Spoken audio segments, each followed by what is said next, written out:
Yo. Total Drama Island. The season that I remember watching most as a kid.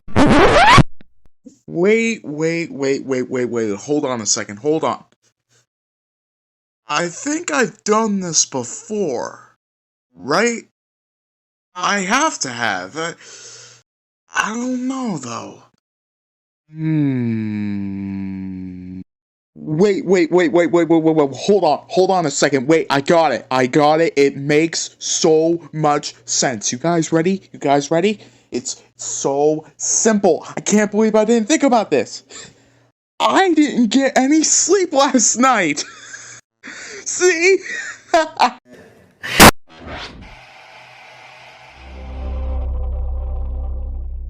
Alright, Total Drama Season 1, Episode 3, The Big Sleep. A lot of major things happen in this episode. Well, one major thing happens in this episode. But my mind is still a bit fuzzy. It's been a long time since I've seen this episode. So, what do we have in store today, Dramaholics?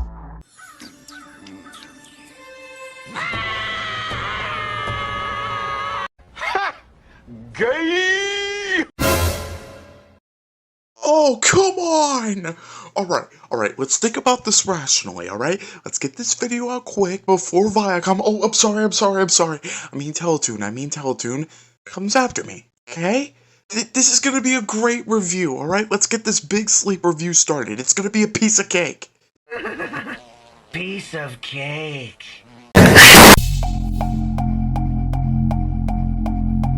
So in my last video I talked about how I didn't agree with the diving challenge being at the first part of the episode, thinking that the hot tub challenge and the diving challenge should have been reversed. I mean, Chris can get all the contestants in their bathing suits just for them to build a hot tub, just to mess with them, just to play mind games with them, because I felt like that was something that Chris would do. And ironically in this episode, it does exactly what I said in the last episode. Cody, stop it. So Chris gets the campers up bright and early, and they're all very grouchy, they're very tired, and they're very confused as to why they're up. They don't want to be up. And Chris doesn't give anything away. He doesn't state that there's a challenge.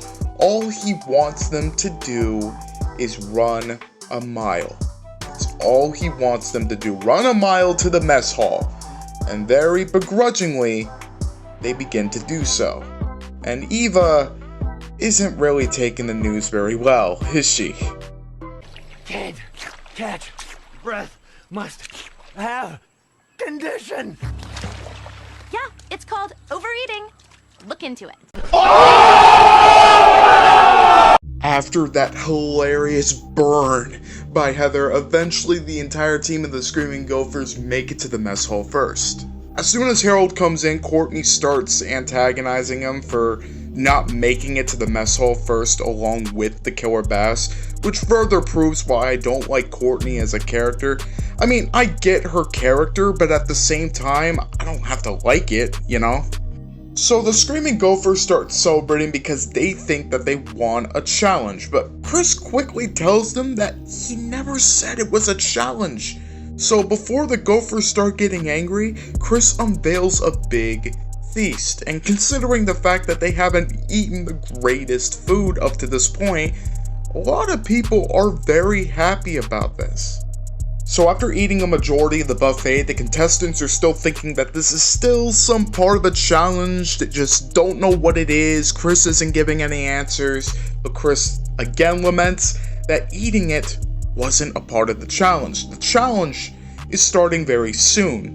Remember what the title of this episode is: The Big Sleep, or in this case, lack of sleep. Who can stay up the longest? Ladies and gentlemen, we are entering into the first and only edition of the Awakeathon. Woohoo! Stay awake for 12 hours? I can do that in my sleep. Woohoo! So I know that I'm analyzing this episode, but I don't want to talk about everything that happens during this challenge because trust me, there's a lot of things that happen during this challenge. So I'm just going to talk about the key talking points of this challenge before I get to my favorite part of the episode. Oh hey, look, my profile picture! So the major thing that happens in this episode is that Heather forms her alliance. Now going into the game, Heather had the plan of finding two unsuspecting people from her team, which is the Screaming Gophers, to blindly follow her. And luckily, she found those two people. Oh, poor Lindsey and Beth. Now, Lindsey was already kinda connected to Heather in some way in the first two episodes, so it makes sense for her to join Heather because she knows Heather, right? But for Beth, she desperately wants friends. That's the whole reason she joined this game. Like, the money's nice, but Beth wants friends, and Lindsey is very quickly becoming that friend, so wherever Lindsey goes, Beth follows. So that's why Beth joins the alliance, and now Heather has her complete alliance, or so we think. Now she could have asked Owen, but he's too suggestible. He's too likable. That wouldn't have worked. She doesn't want to be suspicious, so grabbing the two dumbest people on her team makes the most sense. Now at this point in the show, Heather's already made enemies with people like Gwen or Lashana, but nobody really knows the lengths that Heather is willing to go in order to win the game. They will soon find out. Another major thing that happens is that Justin comes up with a brilliant way to stay in the game and, to the competitors and to Chris at least, stay awake. But it ultimately backfires as he's found out by Gwen and Trent when they try to check up on him to see if he really was a statue. But it was still brilliant regardless, and people thought Justin wasn't evil in Island. Of course he was. Of course he thought he was better than everybody else. It just didn't take until action for him to ultimately realize his potential. The History of Canada. A pop-up book, Chapter 1. The Beaver.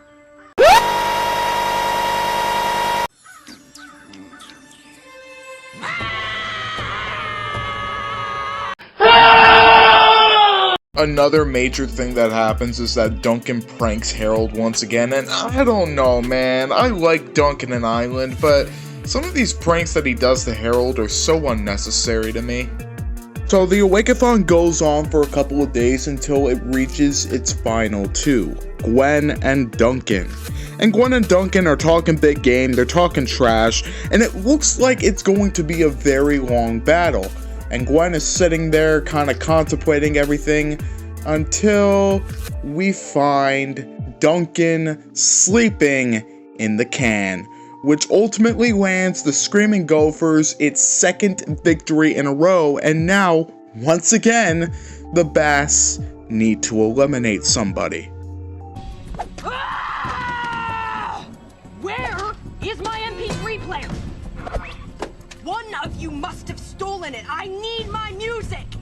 Oh, yeah, I forgot to mention the small, little, insignificant, tiny, little factoid that Heather kind of stole Eva's MP3 player in the middle of the episode, and it must have not mattered because Chris was just standing right there doing nothing, so I guess it didn't matter after all. Haha, funny. Anyways, Heather eventually comes back to see Eva's destruction unfolding, and like the innocent, good player that she is, she gives Eva back her MP3 player because Eva dropped it. And Eva's so relieved, she's so happy that she finally has her music back, that she finally has her MP3 player back. But there's one little problem. You see, Eva was throwing around the other competitors' stuff outside looking for the MP3 player, and they're not really happy. You guys can guess where this is going. So unsurprisingly, when it comes to the campfire ceremony, Eva gets eliminated due to her temper.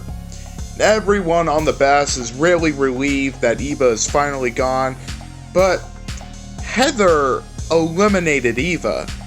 You see, Eva is the strongest player on the team. Heather knew this, and Heather was threatened. So, she quickly took care of that by taking her MP3 player. Heather is running this game, but the competitors don't know that quite yet.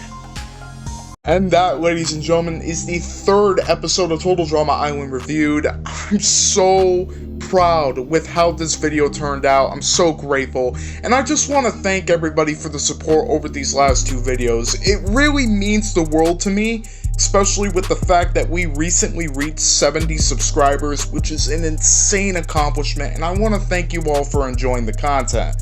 I want to thank two people in particular that have been instrumental in helping me with my return back to YouTube. I want to thank Lotus. He's my thumbnail artist. He will be tagged down below in the description. He's a great guy. And I also want to thank probably my biggest fan when it comes to these new YouTube videos, the Random Reviewer. He makes great videos as well, and I strongly suggest that everybody go check him out if you like this content, because he makes pretty much the same content as I do, but he's even better than I am, so he will also be tagged down in the description down below. Now, I do have future projects coming up, and I definitely hope that they come to fruition, but until the next video, guys, this is the Zen1 signing out. But I will leave you all with this compilation. Remember how I said that I'm leaving the parts that I liked most about this episode till the very end? Well, not exactly like that, but you get my point. But here is that compilation for all of you. See you all in the next video. Did I mention that I ate the entire dish of baked beans and maple syrup? Funny thing about baked beans, they make me sleepwalk. Uh.